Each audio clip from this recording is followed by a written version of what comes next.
오늘의 주요 뉴스입니다. 정부가 이중과세 논란이 일었던 주식 양도세 공제 한도를 수익 5천만 원 이상으로 올리는 세법 개정안을 발표했습니다. 또 연소득 10억 원이 넘는 고소득자에겐 세금을 더 걷고 영세 사업자에겐 세금 부담을 줄여주기로 했습니다.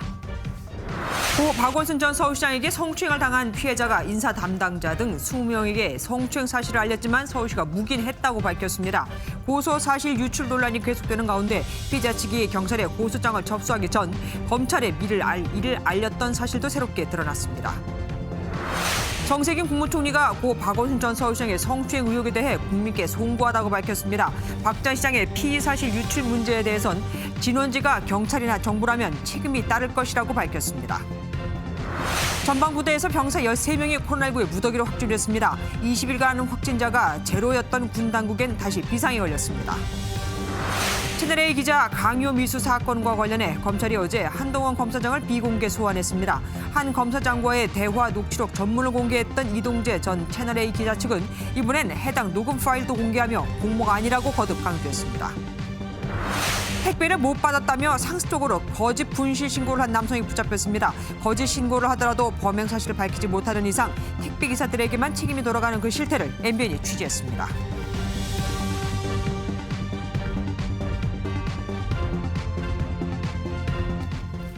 개미 투자자, 일명 동학개미들의 반발을 불러왔던 주식 양도세 과세 기준이 투자 수익 5천만 원 이상으로 올라갑니다. 지난주 문 대통령이 직접 나서서 보완을 지시한 결과죠. 정부는 또 가상화폐 소득에도 20%의 세금을 매기기로 했습니다. 세법 개정안 내용 먼저 이병주 기자가 보도합니다. 내년 10월부터는 비트코인과 같은 가상화폐를 거래하면서 생긴 소득에 대해 세금을 내야 합니다. 정부는 1년간 250만 원의 소득까지는 비과세하고 초과분에 대해서는 20%의 세율을 적용하기로 했습니다. 예를 들어 가상화폐 거래로 300만 원의 이익을 얻었다면 250만 원을 제외한 50만 원에 대해 20%인 10만 원을 세금으로 내야 하는 겁니다. 규제 가이드라인이 가상자산의 투자자들에게 홀대하는 정책을 하면 한동안은 좀 냉각기가 길지 않을까. 개미 투자자들의 반발을 불러왔던 주식 양도소득세는 과세 기준선이 종전 발표했던 2천만 원에서 5천만 원으로 상향 조정됩니다. 또 간접 투자가 위축되지 않도록 펀드 수익도 5천만 원 공제 대상에 포함됐고 손실이 났을 경우엔 5년까지 이월시켜 계산할 수 있도록 했습니다. 현행 0.25%인 증권거래세는 인하 시기를 1년씩 앞당겨 2022년까지 0.15%로 낮추기로 했는데 정부는 현재로선 완전 폐지 계획은 없다고 밝혔습니다. 상위 2.5%를 제외한 97.5%의 대부분 주식 투자자들은 현재와 같이 주식 양도 차익에 대한 비과세 혜택을 누리면서도 증권거래세 부담이 크게 줄어들도록 정부는 올해 한시적으로 신용카드 사용금액 소득공제 한도를 30만 원 더 올려 소비를 활성화한다는 계획입니다. MBN 뉴스 이병주입니다.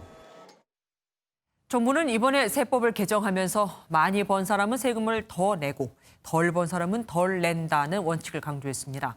지금까지는 소득세 부과 기준액이 5억 원이 넘으면 세금이 똑같았는데 10억 원을 초과한 사람들에겐 세율을 더 높이기로 했습니다. 반면 영세 사업자는 세 부담을 줄여주기로 했습니다. 이어서 박기영 기자가 보도합니다. 서울 중구에서 6년째 테이크아웃 커피점을 운영하는 이승우 씨. 코로나19 여파로 예년보다 수입이 30% 넘게 줄어 힘들었는데 올해 한시적으로 부가가치세를 감면받아 한시름 넣습니다.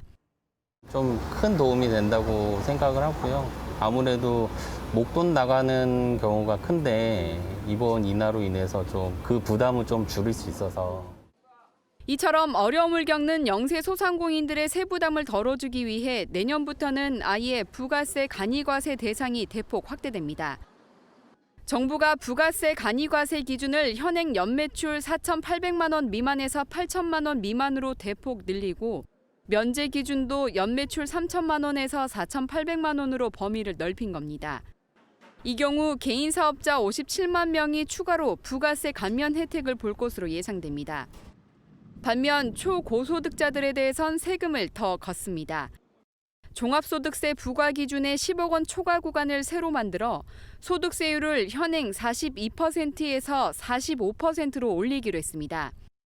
예컨대 연봉 15억 원 정도를 받는 기업인 A씨의 경우 종합소득세로 올해 2억 원 정도를 냈다면 내년부턴 2억 1,500만 원을 내야 합니다. 정부는 소득 상위 0.05%에 해당하는 16,000명이 여기에 해당한다고 설명했습니다. 증세 논란에 대해선 재차 선을 그었습니다. 이렇게 조세 중립적으로 하려고 노력했다는 말씀을 드리고요.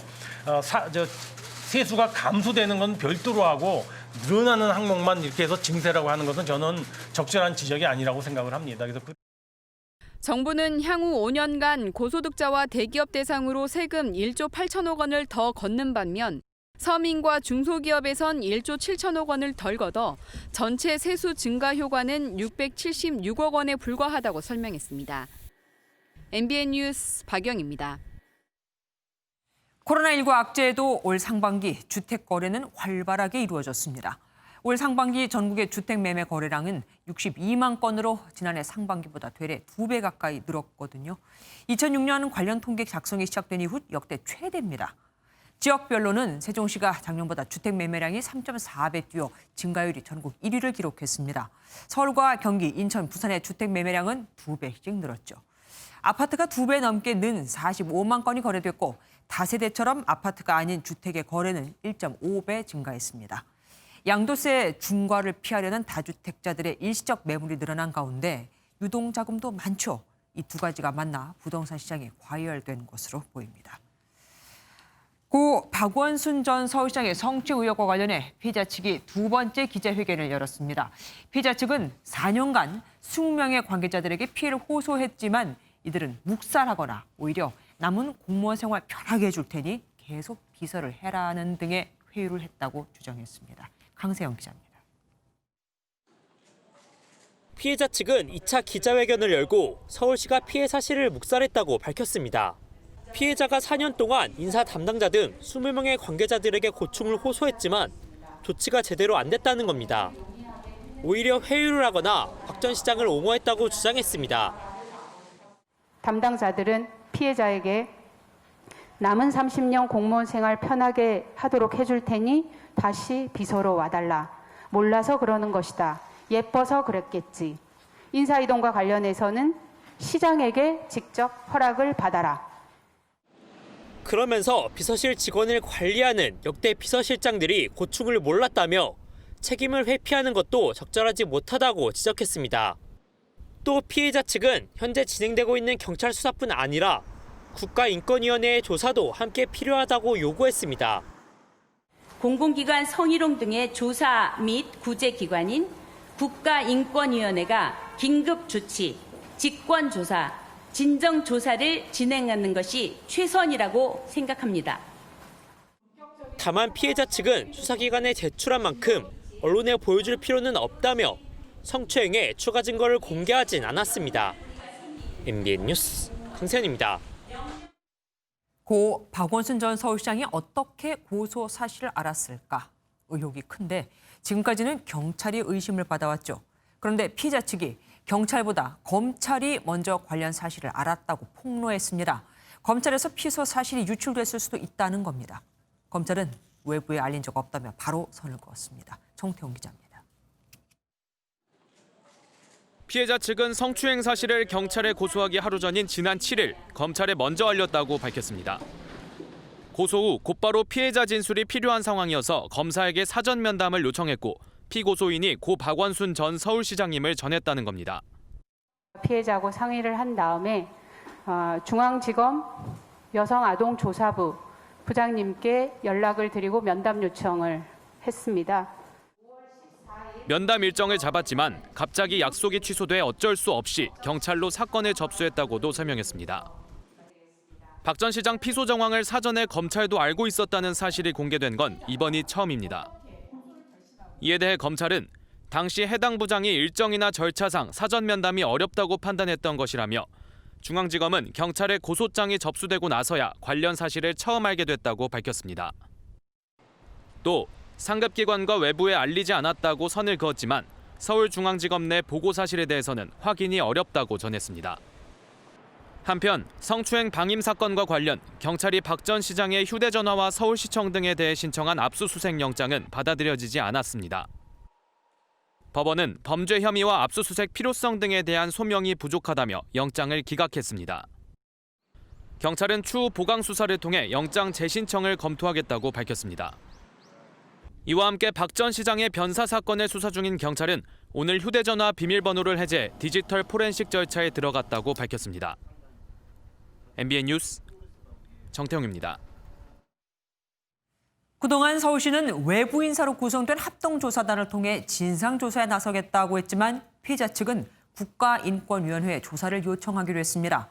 사건을 묵인하고 덮어왔다는 의혹이 있는 만큼 서울시는 이번 일에 책임을 질 것이지 조사를 하는 쪽이 될 수 없다는 겁니다. 이현지 기자가 보도합니다. 피해자 측은 서울시가 책임의 주체라고 못 박았습니다. 서울시는 이 사안에서 책임의 주체이지 조사의 주체일 수 없습니다. 철저한 위계 구조에 속해 있는 서울시 공무원들이 조사 과정에서 침묵을 지킬 수밖에 없기 때문에 피해자가 서울시 조사를 믿지 못한다는 이유입니다. 피해자 측은 다음 주 중으로 국가인권위원회에 진상조사를 요청하는 진정서를 제출할 계획입니다. 서울시는 서정엽 부시장 주재로 회의를 한 끝에 합동조사단 구성을 중단한다고 밝혔습니다. 피해자가 국가인권위원회 진정을 통해 조사를 의뢰할 경우 적극 협조하겠습니다. 서울시는 불필요한 오해를 피하기 위해 자체적인 내부 조사도 하지 않기로 했습니다. 서울시는 피해자 측의 추가 폭로에 대해선 말을 아꼈습니다. MBN 뉴스 이현재입니다. 정치권에서 행정수도 이전 문제가 뜨거운 감자로 떠올랐죠. 여론조사에선 절반 넘게 찬성하는 것으로 나왔습니다. 사실 김태년 더불어민주당 원내대표가 밀어붙이는 것도 이 때문일 겁니다. 주진희 기자입니다. 청와대나 국회 등의 세종시 이전에 절반이 넘는 국민들이 찬성하는 것으로 나타났습니다. 김태년 더불어민주당 원내대표의 교섭단체 연설 직후인 21일 여론조사를 한 결과 세종시 이전에 찬성한다고 답한 사람은 53.9%, 반대한다는 의견은 34.3%를 기록했습니다. 연설 직전 민주당도 민심을 알아보기 위해 여론조사를 시행한 것으로 전해지는데 비슷한 결과가 나온 것으로 알려집니다. 청와대와 사전 교감도 있었던 것으로 보입니다. 지난 20일 문재인 대통령께서 공공기관 추가 이전 구상을 보고받았다고 합니다. 대한민국은 수도권 과밀화로 극실한 몸살을 앓고 있습니다. 이날 문재인 대통령이 지역 인재와 지역 혁신을 강조한 데다 행정수도 이전에 대한 찬성 여론도 높게 나오면서 한껏 고무된 분위기입니다. 지난해 국회 사무처의 연구 용역 결과도 민주당 주장에 힘을 실어주고 있습니다. 1차 용역 결과에서도 50만 제곱미터 안이 나왔었거든요. 유유비지가 세종시 예정지역 안에 약 100만 평 정도 있는 걸로 알고 있습니다. 다만 민주당은 16년 전 위헌 판결이 나온 것에 대해선 시대의 흐름에 따라 헌법 판결은 바뀔 수 있다고 보고 속도감 있게 추진하겠다는 입장입니다. MBN 뉴스 주진희입니다. 행정수도 이전법은 지난 2004년 한 차례 헌법재판소에서 위헌 결정이 났습니다. 관습 헌법상 600년 동안 수도는 서울이었다면서요. 그런데도 여권이 다시 수도 이전론을 들고 나온 건 지금 있는 헌법재판소 재판관 9명 중 6명이 친여 성향이기 때문일 겁니다. 박자은 기자가 알아봤습니다.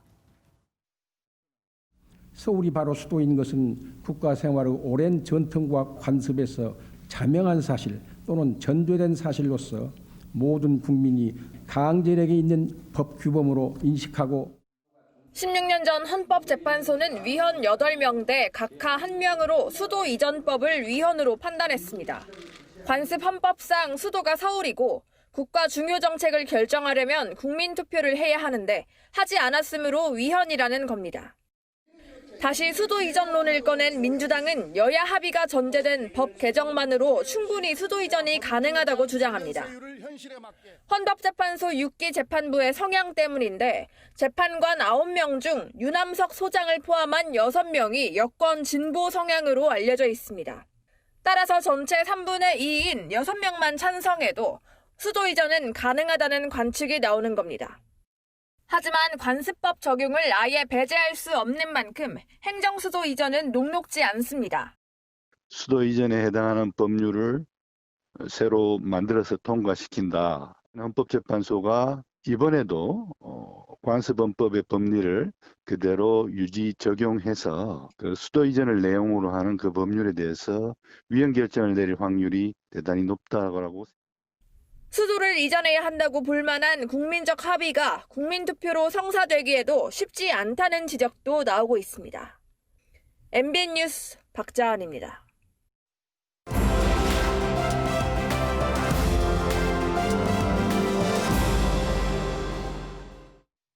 키워드를 살펴보는 오늘의 화제, 빅뉴스 시간입니다. 전정인 정치부 기자와 함께하겠습니다. 어서 오십시오. 오늘 첫 번째 키워드는 뭡니까? 네, 첫 번째 키워드 난감한 통합당입니다. 요즘에 지지율도 올라가고 좋을 것 같은데 왜 그러죠? 네, 김태년 민주당 원내대표가 쏘아올린 행정수도 이전 카드에 미래통합당이 흔들리는 모습입니다. 네, 당내에서 수도 이전론에 찬성하는 목소리가 나오기 시작한 건데요. 첫 공개 지지 발언을 내놓은 사람은 당내 최다선인 정진석 의원입니다. 충남 공주 부여 청양리 지역구인 정 의원은 국회에서 개헌을 포함한 이 문제를 공론화하는 데 찬성한다며 국회의사당 이전은 헌법 개정 없이도 가능하다고 말했습니다. 여기에 장제원 의원도 가세하고 오세훈 전 서울시장도 전향적으로 검토해야 한다고 말했는데 한번 직접 들어보겠습니다. 우리 당도 거기에 대해서 전향적으로 검토하면 좋겠어요. 이거 역시 다음 대선에서 굉장히 큰 이슈로 우리가 어떻게 대응하느냐에 따라서. 그런데 김종인 비대위원장이 이미 저건 끝난 얘기다 이렇게 일축하지 않았습니까? 네, 그래서 제가 좀 난감해졌다고 좀 표현을 했는데요. 예. 네, 통합당 지도부는 민주당이 부동산 정책 등으로 위기에 몰리자 국면 전환용으로 수도 이전을 꺼내들었다며 대응할 필요가 없다는 입장입니다. 그런데 당내 찬성 목소리들이 터져나오자 오늘 기자들이 김종인 비대위원장에게 입장을 물었는데요. 김종인 위원장은 그 사람들의 개인적인 이해관계에서 얘기하는 것이라며 당의 공식적인 견해가 아니라고 선을 그었습니다. 그리고 기자들의 거듭되는 질문에는 왜 자꾸 질문하냐고 다소 신경질적인 반응을 보이기도 했습니다. 이거는 김 비대위원장의 생각이고 그러면은 지도부 내에서는 뭐라고 얘기합니까? 네, 일단은 그 충북 충주가 지역구인 이종배 정책위 의장은 수도권 과밀화 해소와 지역 균형 발전 측면에서 필요한 일이라며 청와대에 공식 입장 표명을 요구했습니다. 아무래도 충청권 의원이다 보니 지역 민심을 고려할 수밖에 없을 것 같은데요. 네, 충청 지역이 역대 대선에서 캐스팅 보트 역할을 해왔던 만큼 오히려 이 논의를 치고 나가야 한다는 주장이 당내 일각에서 나오고 있는 겁니다.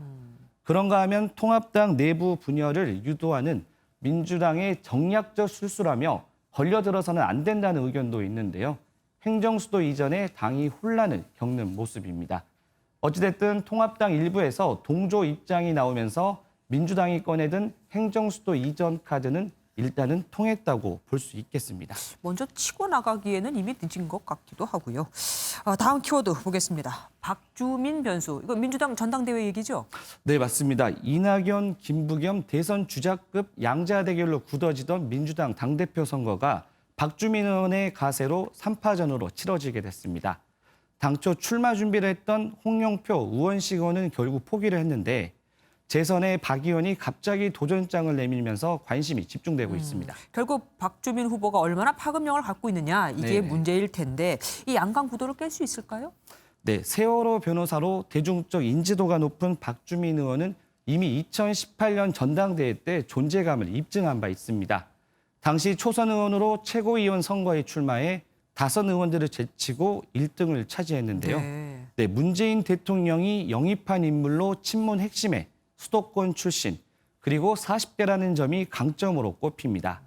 다만 어느 정도 파급력이 있을지를 놓고는 당내 평가가 엇갈리는데요. 네, 민주당의 한 중진 의원은 양강 구도를 깰 정도의 파급력은 없을 것이라면서 20%의 득표만 해도 선전한 것이라고 평가했습니다. 네, 반면 이번 선거가 대부분 온라인으로 치러지는 만큼 박 의원이 이변을 일으킬 것이라는 평가도 있었는데요. 네, 민주당 핵심 관계자는 박 의원은 열성 지지자들이 있고 인터넷 권리당원 표심을 상당 부분 흡수할 수 있을 것이라며 이변이 일어날지도 모른다고 전망했습니다. 이낙연, 김부겸 두 후보자라고 하나요? 네네. 반응은 어떻습니까?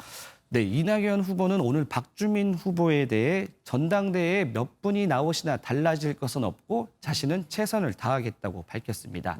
그러니까 크게 개의치 않는다는 반응인데 속내는 그렇지 않을 것입니다. 왜냐하면 두 사람의 지지층이 겹치다 보니까 이 후보에게 갈 친문표가 어느 정도는 박 후보에게 갈 수밖에 없기 때문인데요. 또 추격자인 김부겸 후보 입장에서는 혹시라도 박주민 후보에게 밀린다면 정치적 타격이 클 수밖에 없어 속이 타기는 마찬가지입니다. 그렇죠. 3위를 할 수도 있으니까. 그렇죠. 예. 네, 민주당의 한 재선 의원은 박주민의 등장으로 김부겸 후보가 속이 더 탈 것이라면서도 두 후보 중 누가 더 타격이 크냐는 좀 더 지켜봐야 한다고 말했습니다. 이 와중에 이재명 지사의 말도 또 뭐 바뀌고 있습니다. 서울시장과 부산시장 무공천 주장에 대해서 말을 바꿨더라고요. 네, 먼저 이틀 전에 이재명 지사의 발언을 먼저 들어보겠습니다. 정말 아프고 손실이 크더라도 기본적으로 약속을 지키는 게 맞다고 생각해요. 공천하지 않는 게 맞다고 생각하고요. 네, 그런데 오늘 자신의 SNS를 통해 무공천 발언은 주장이 아닌 하나의 의견일 뿐이라고 한 발 물러섰습니다. 사이다 발언이라고 한참 또 뭐 응원도 받고 그랬었는데 말이죠. 네, 정치는 생물이고 현실이라면서 무공천을 어기는 것이 불가피하다면 어겨야 한다고 말한 건데요.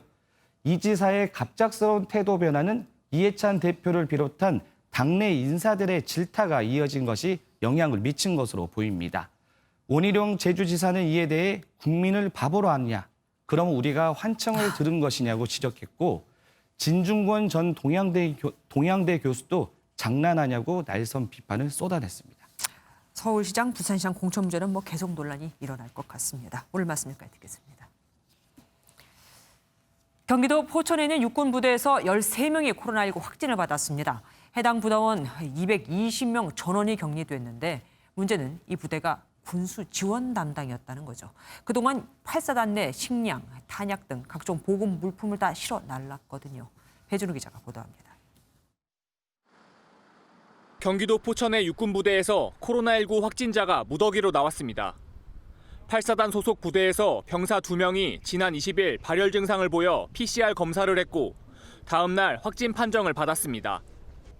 부대원 220여 명을 대상으로 전수 검사를 시행한 결과 밀접 접촉자 11명이 양성으로 추가 확인돼 현재 13명이 확진됐습니다. 해당 부대는 확진자 발생 직후 부대 전 병력의 이동을 통제하고 격리에 들어갔습니다. 부대 내 밀접 접촉자 50여 명은 1인 격리됐고 나머지 170여 명은 부대 내에서 예방적 격리에 들어갔습니다. 부대원 전원을 대상으로 전수검사를 진행 중에 있고 정확한 감염 경로를 확인하기 위해 역학조사를 진행 중에 있습니다. 최초로 확진된 병사 2명은 모두 지난달 초 휴가를 다녀왔고 그중 1명은 지난 10일 외출을 다녀온 것으로 확인됐습니다. 구체적인 감염 경로는 아직 파악되지 않은 것으로 전해졌습니다. MBN 뉴스 배준우입니다. 확진 판정을 받은 병사 일부는 휴가에 외출까지 다녀왔습니다. 포천 주민들과 상인들의 불안감도 확산하고 있죠. 감염될까 봐도 그렇지만 이로 인해 장병들의 외출이 제한되면 어쩌나 하는 겁니다. 한성호 기자가 보도합니다. 지난 2일 군내 코로나19 확진자 0명을 기록한 지 20일 만에 군에서 다시 집단 감염이 발생하자 군 당국에 비상이 걸렸습니다. 간부와 병사 220여 명을 대상으로 한 전수검사 결과가 다 나오지 않아 확진자가 더 늘어날 가능성이 있기 때문입니다. 집단 감염이 발생한 군수지원부대의 특성상 이동이 많다는 점에서 다른 부대로의 감염 여부에도 촉각을 곤두세우고 있습니다. 확진자 중 일부가 최근 휴가와 외출을 다녀온 것으로 알려지면서 지역사회 전파에 대한 포천 주민들의 불안감도 커지고 있습니다. 특히 상인들은 이번 사태가 장병들의 외출 제한으로 이어지지 않을까 우려하는 모습입니다. 그래도 군인들 활동 안 나면 장사에 기자를 좀 영업이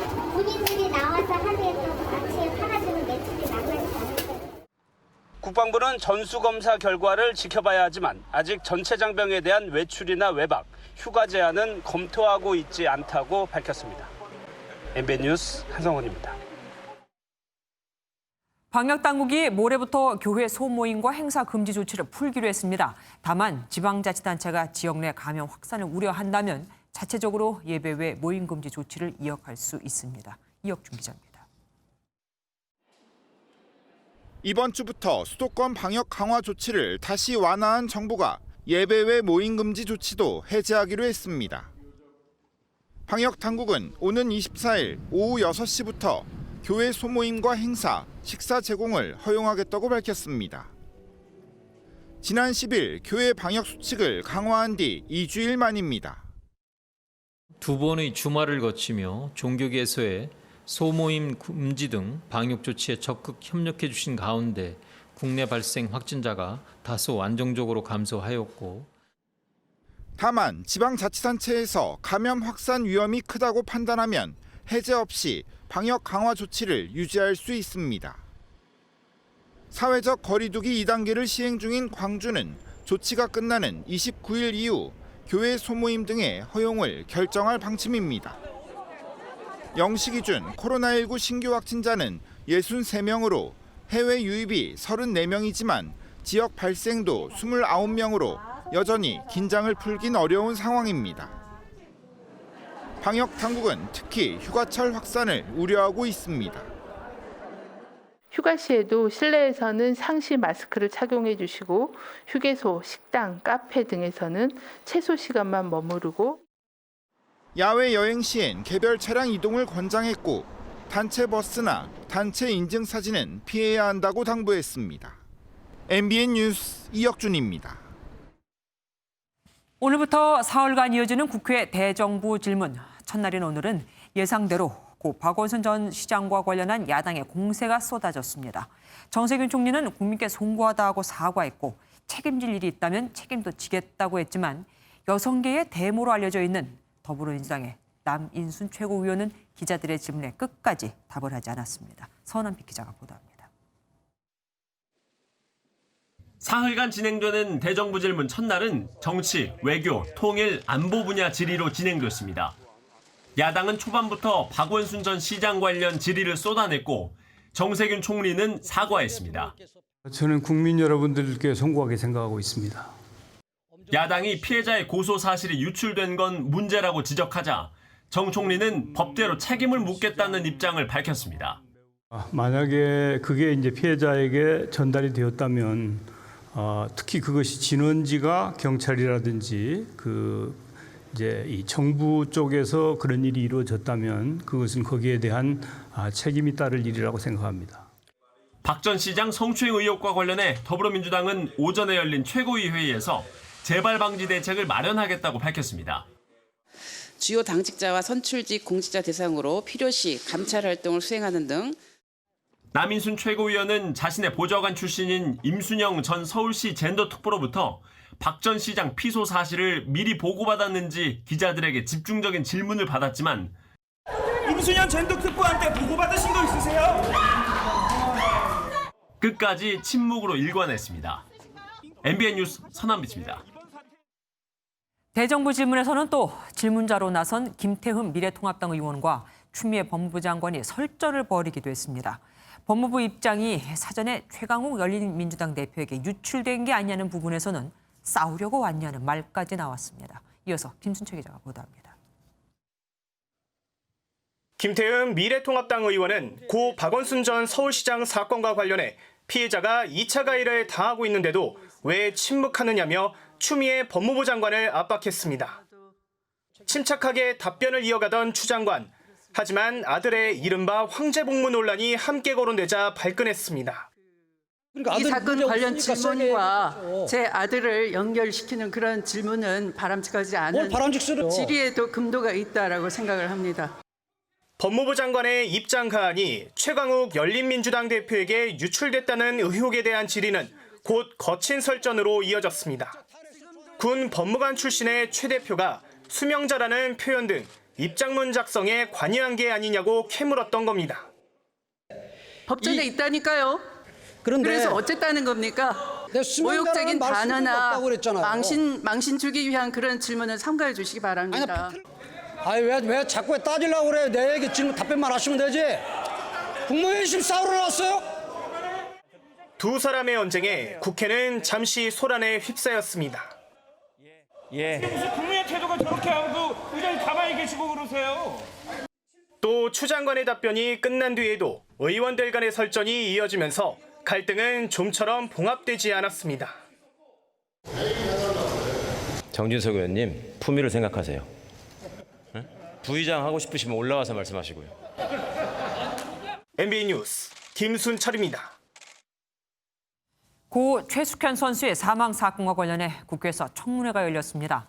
가해자로 지목된 경주시청 감독과 운동 처방사는 증인으로 나오지 않았는데 폭행 사실을 번복했던 남자 선배는 나와서 다시 혐의를 시인했습니다. 이동석 기자입니다. 고 최숙현 선수를 애도하는 묵념으로 청문회가 시작됩니다. 처음 문제를 제기한 이용 미래통합당 의원은 고 최숙현 선수의 일기장을 공개하며 가해 선수들을 추가로 폭로했습니다. 여기 내용에는 나의 원수는 누구인가? 라는 질문에 원수는 2명 이상인데 경주시청팀 내에서 감독이 선수를, 선배가 후배를 폭행하는 것이 비일비재했다는 점이 이모경 더불어민주당 의원은 체육계의 폭행 논란을 문제 삼으며 앞서 지난 6일 폭행 혐의를 전면 부인한 남자 선배 김모 씨의 자백을 이끌어냈습니다. 들추리하면 다 숨어버리는 체육계 폭력이라는 바퀴벌레를 확실히 박멸시켜 줄 것을 폭행하고 괴롭힌 거 맞습니까? 예, 맞습니다. 증인으로 신청된 핵심 가해자인 감독과 운동 처방사 등은 신병상 이유로 불출석해 여야의 비판이 잇따랐고 대한체육회는 폭행 논란에 대해 또다시 고개를 숙였습니다. 책임과 의무 역할을 분명하게 정리를 해서 관리해 나가도록 하겠습니다. 고 최숙현 선수의 부모는 눈물로 청문회를 지켜보며 억울한 죽음을 끝까지 밝혀줄 것을 호소했습니다. 이 땅에 숙현이처럼 억울하게 당하는 운동선수가 더 이상 나오지 않도록 최숙현법을 꼭 입법화해 주시길 간곡히 부탁드립니다. MBN 뉴스 이동석입니다. 채널A 강요 미수 사건과 관련해 검찰이 어제 한동훈 검사장을 비공개 소환했습니다. 이동재 전 채널A 기자 측은 전문 녹취록을 공개해도 검찰이 빠진 부분이 있다고 주장하자 이번엔 한 검사장의 육성이 담긴 대화 녹음 파일을 아예 통째로 공개했습니다. 손기준 기자가 보도합니다. 한동훈 검사장이 어제 검찰에 비공개로 소환돼 조사를 받았습니다. 한 검사장은 채널A 강요미수 사건의 핵심 인물이자 현재 구속 상태인 이동재 전 채널A 기자와 공모했다는 의혹을 받아왔습니다. 검찰은 이 전 기자가 이철 전 밸류인베스트 코리아 대표를 취재하는 과정에서 한 검사장이 관여했다고 의심하고 있습니다. 하지만 한 검사장은 조사 과정에서 이를 전면 부인한 것으로 알려졌습니다. 이런 가운데 이 전 기자 측은 녹취록에 이어 한 검사장과의 대화 내용이 담긴 녹음 파일을 공개했습니다. 녹음 파일 속 음성은 앞서 공개된 녹취록과 같은 내용입니다. 이철 막 와이프 찾아다니고 막 이러는데 그럼 해볼만 하지. 네. 어차피 유시민도 지가 불었잖아. 사실 교도소에 편지를 썼거든요. 이렇게 당신 어차피 자네들이 너 다 버릴 것이고 너 그런 거 하다가 한두 걸리면 되지.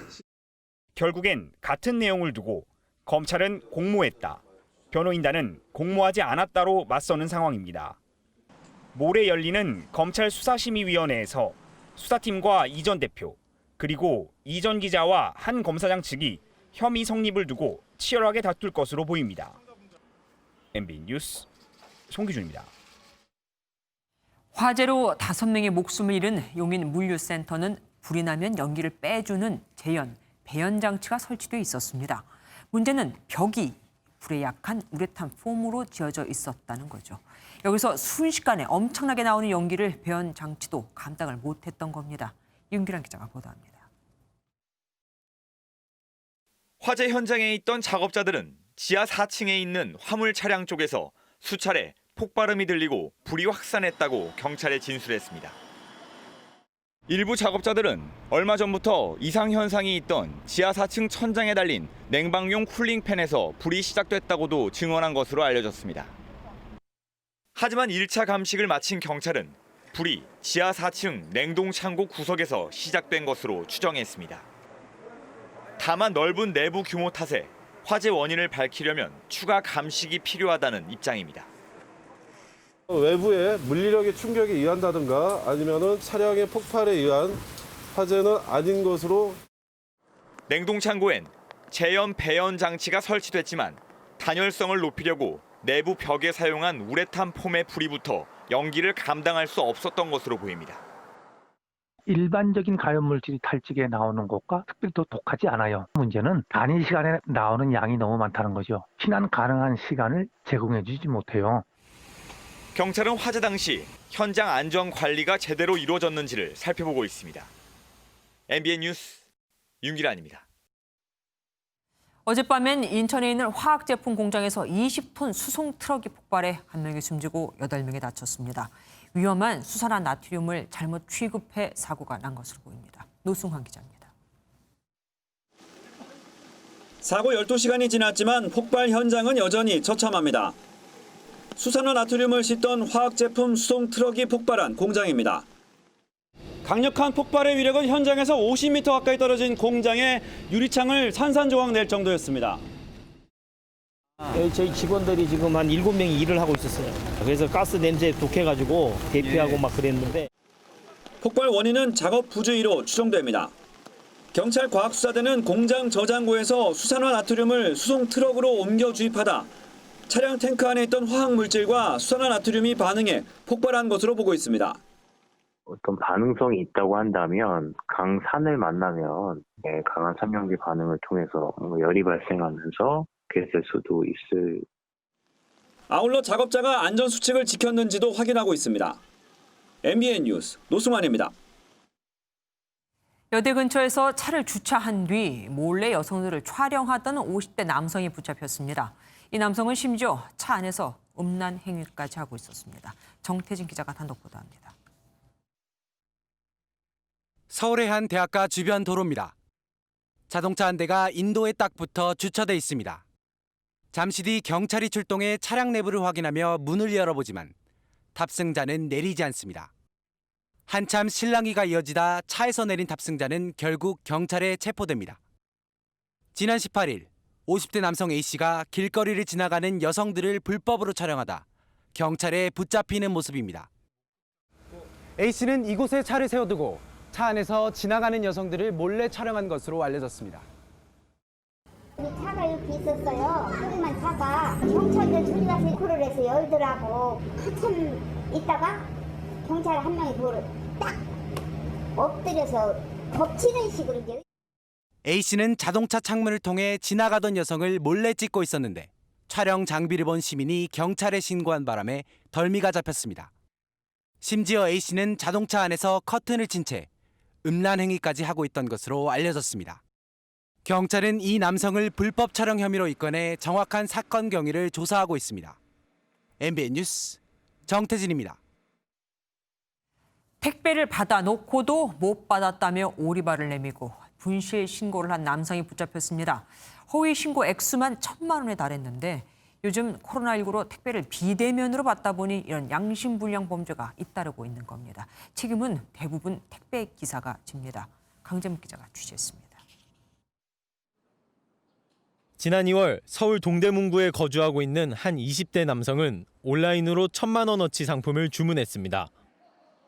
노트북 컴퓨터와 명품 가방 같은 고가의 물품이었는데 남성은 배송을 받을 때마다 분실 신고를 했습니다.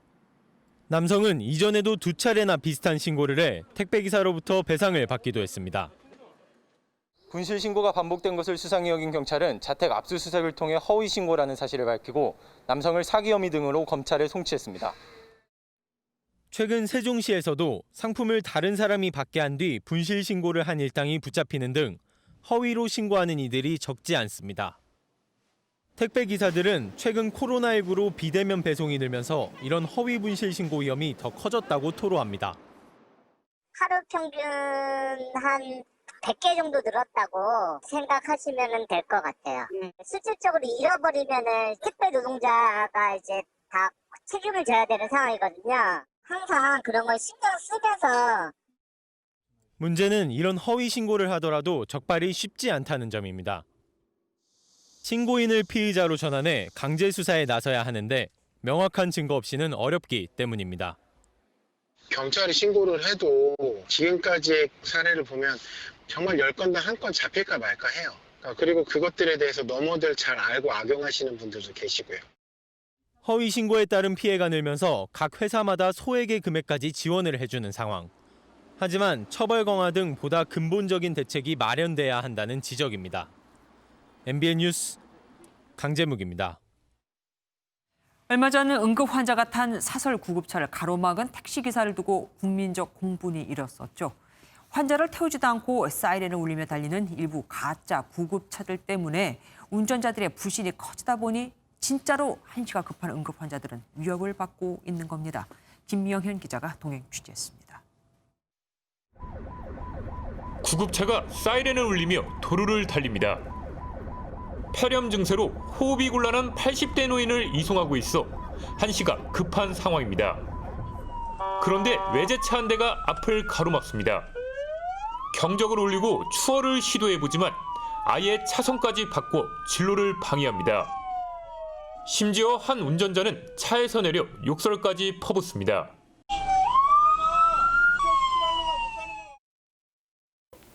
긴급한 상황에 사설 구급차는 중앙선을 넘거나 빨간불에도 달릴 수밖에 없습니다.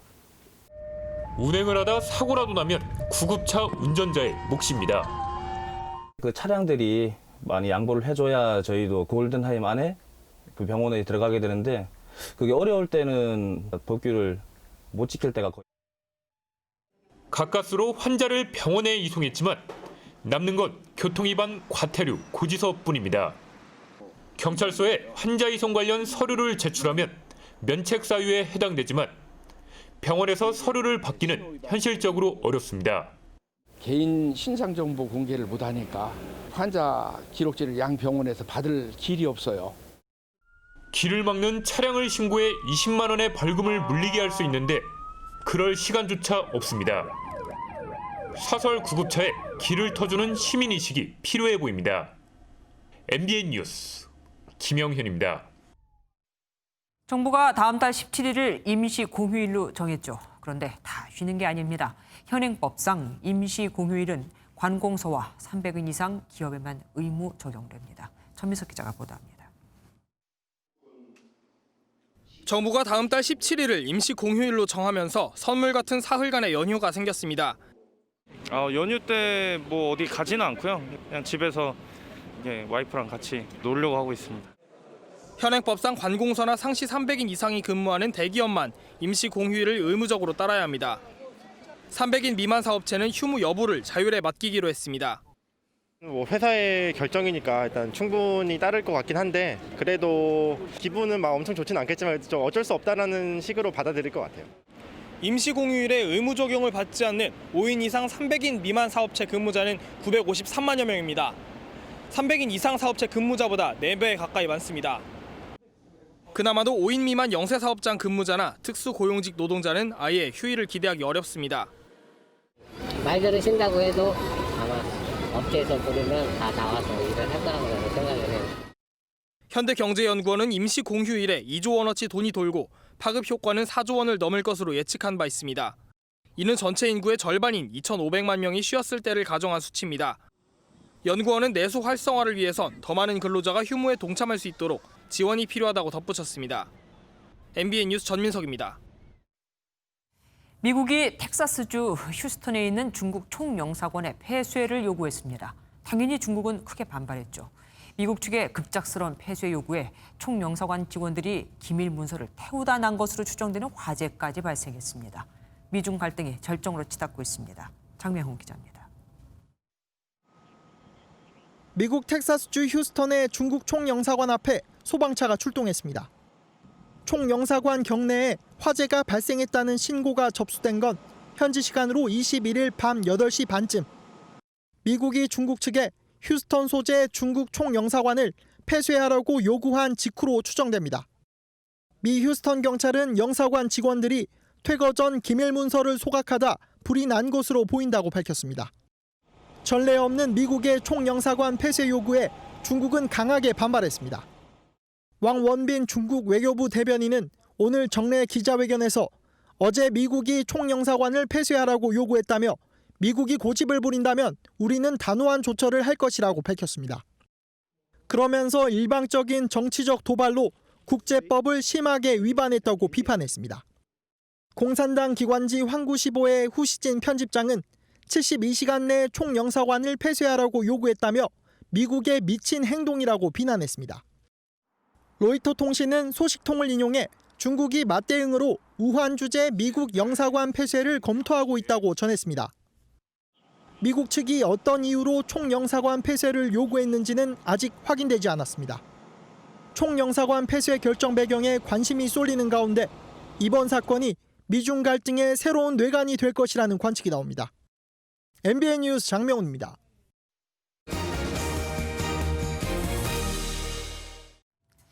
문재인 대통령이 다음 주 비서진을 개편할 것으로 보입니다. 인천국제공항 정규직 문제를 비롯해 부동산 정책 혼선 등으로 여론이 악화되면서 지지율이 하락하자 인적 쇄신 카드를 만지작거리는 겁니다. 최종락 기자가 보도합니다. 문재인 대통령이 다음 주 정무수석을 포함해 청와대 비서진 5명 안팎의 인사를 단행합니다.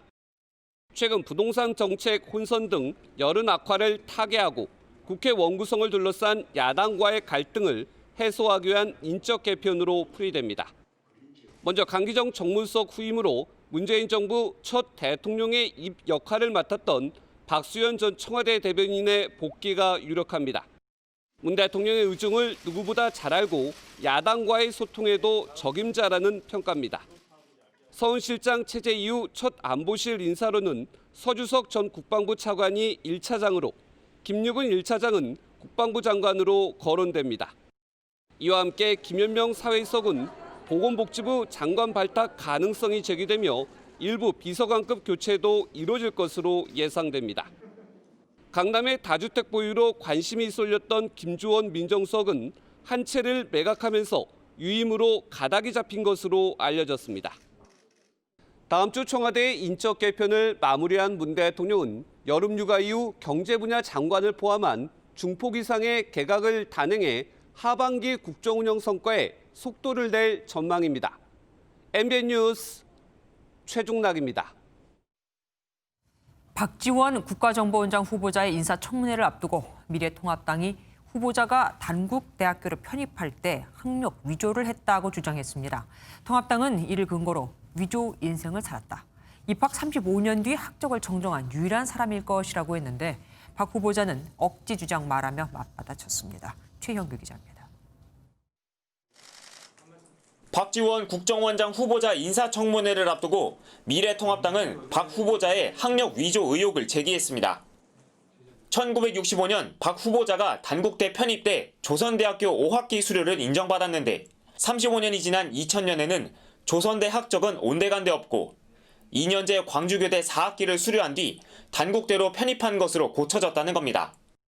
통합당은 박 후보자가 위조된 조선대 성적표를 사용해 단국대에 부정 입학했고 2000년 한빛은행 불법 대출 사건 청문회를 앞두고 최초 학력을 수정한 것이라고 비판했습니다. 본인 학력은 당연히 무효가 돼야 되고 이런 위조 인생을 산 박지원 후보자 공직을 맡을 자격이 없다는 겁니다. 자진 사퇴하기 바랍니다. 같은 당의 조태용 의원은 입학 경력을 위조한 것은 권력형 비리에 가깝다고 쏘아붙였습니다. 이에 대해 박 후보자는 2000년 당시에도 조선대를 다닌 사실이 없고 처음부터 광주교대 졸업 후 편입했다고 밝혔다며 억지 주장이라고 반박했습니다. 또 학적부가 수정된 부분에 대해서도 조선대로 잘못 기재된 것을 알게 돼 광주교대 졸업증명서 등을 제출했고 단국대도 하자가 없다고 했다고 설명했습니다. 통합당이 박 후보자에 대한 공세를 이어가면서 다음 주 열리는 인사청문회에선 대북 송금 문제와 학력 위조 의혹이 쟁점이 될 것으로 보입니다. MB 뉴스 최영규입니다. 통일부는 얼마 전 탈북민 단체 2곳의 법인 허가를 취소했고 다른 탈북민 단체에 대해서는 사무 검사를 하고 있죠. 이와 관련해 유엔 북한 인권 특별보고관이 통일부에 면담을 요청했습니다. 탈북민 단체의 보호와 표현의 자유가 필요하다면서요. 오지혜 기자입니다. 유엔이 통일부가 탈북민 단체 25곳에 대한 사무 검사를 실시하는 것과 관련해 상세한 설명을 요청했습니다. 토마스 오헤아 킨타나 유엔 북한 인권 특별보고관은 미국의 소리와의 인터뷰에서 탈북민 단체는 북한 인권이라는 매우 중요한 일을 하고 있다고 말했습니다.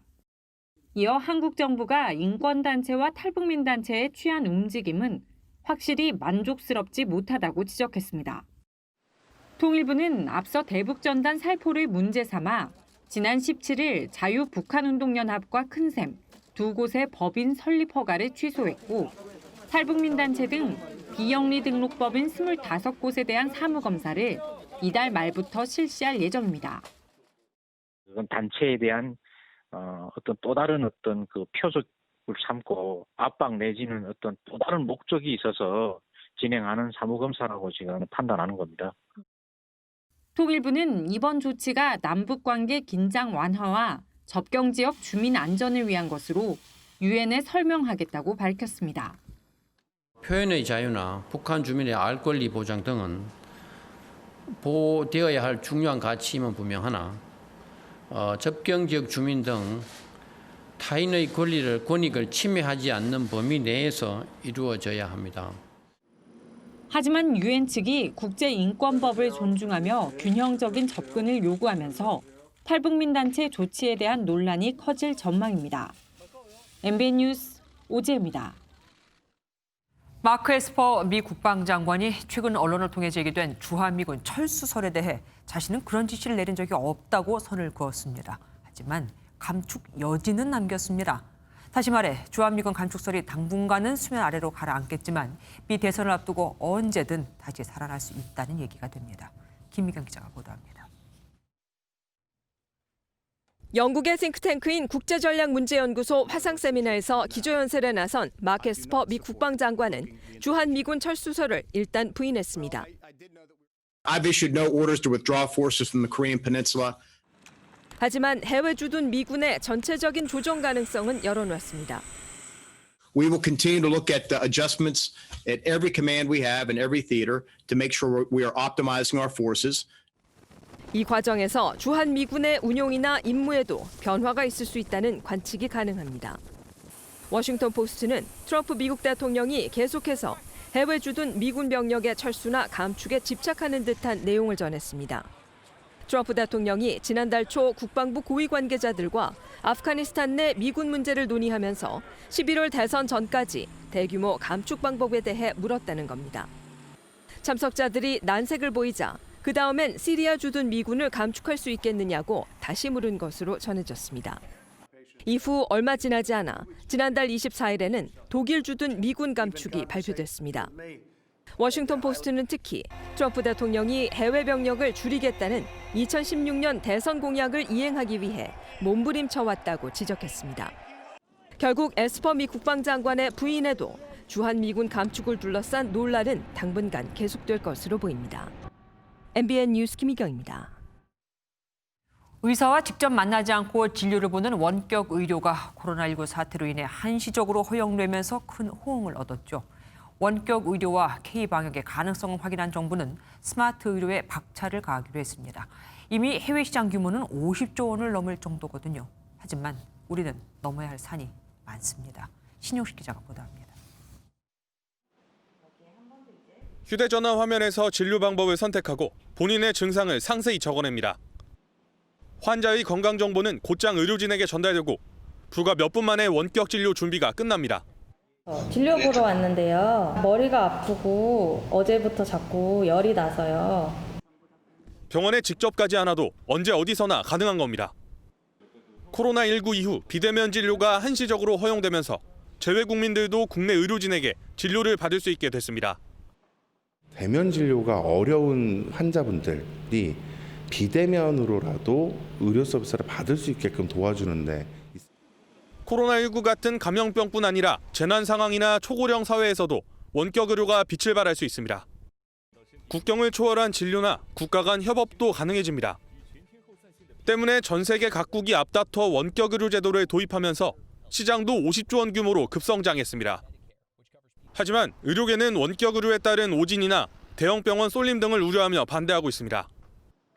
어떤 진료 결과에 대한 어떤 법적 책임, 대형 병원과 동네 의원이 환자를 놓고 경쟁을 벌인다든지 이런 상식적이지 않은 그런 행위들도 많이 나올. 전문가들은 질병의 경중에 따라 원격 의료의 범위를 제한하고 환자 정보 보호 방안을 강화하는 등의 보완책을 먼저 마련해 혼란을 최소화해야 한다고 지적합니다. MBN 뉴스 신용식입니다. 스크린 골프와 영화관, PC방 등이 집 안으로 들어오고 있습니다. 코로나19 사태 이후 사람들은 집에서 할 수 있는 일을 찾고 있거든요. 집에서 안 되는 게 없다는 말이 나올 정도입니다. 김수영 기자가 취재했습니다.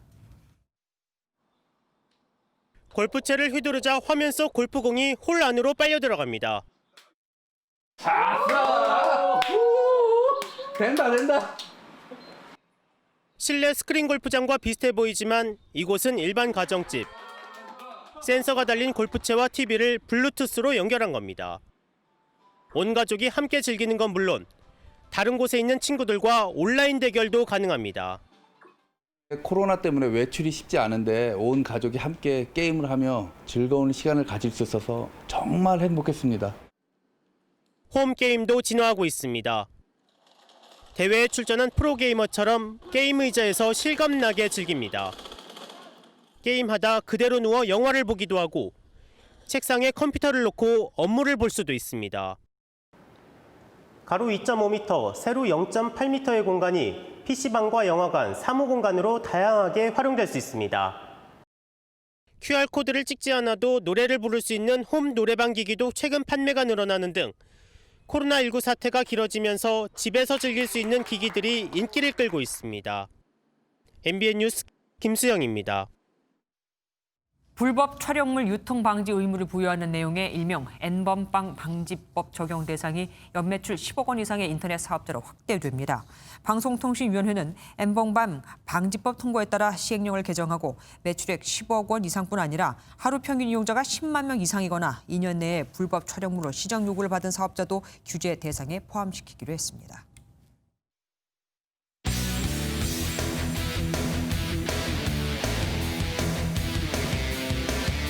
스포츠 뉴스입니다.